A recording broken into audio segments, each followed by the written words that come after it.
बात बताई कि नहीं नहीं, मैं किसी पुरुष का मुंह नहीं देखना चाहती। उसने कहा कि भाई मैं कोई सामान्य पुरुष नहीं हूं, मैं तो राजा हूं।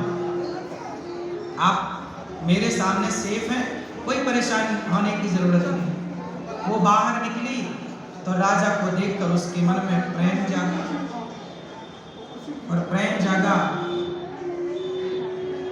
उसके भीतर भी प्रेम जागा। अब तो उसे कंफर्म था कि मैंने जो पानी में बहाया था वो तो मर चुका हूं। जब रानी ने कह दिया कि उस लड़के ने कहा कि मैं राजा का बेटा हूं, अच्छा उसको नहीं पता था कि मेरी माँ कौन, उसने तो राजा रानी को ही माँ माना ना, बोला कि मैं राजा का बेटा हूं। अब तो उसे लगा कि राजा का बेटा है, मेरा बेटा तो वो नहीं होगा। उसने विवाह कर लिया।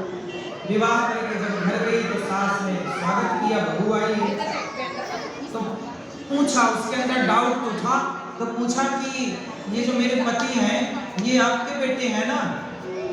तब उसने कहा बेटी ये मेरा बेटा नहीं है, मैं नहा रही थी पानी में मिला। अच्छा कपड़े में लिपटा, वो कपड़ा कहाँ, कपड़ा दिखाया वही कपड़ा। तब फिर इसने अपने आप को समाप्त कर दिया। फिर अपना पुत्र ही था, पुत्र के साथ फिर क्या रिश्ता रखती, तो उसने अपने आप को, और भाग्य में भी इसका यही था कि जब तू सुन लेगी कि तेरा बेटा इससे विवाह हुआ तो तू अपने को समाप्त कर लेगी।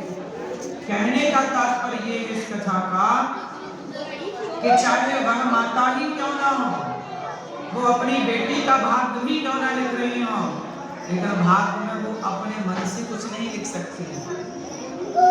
जिसके भाग्य में अब जैसा है लिख चुका है, भोगना पड़ता है।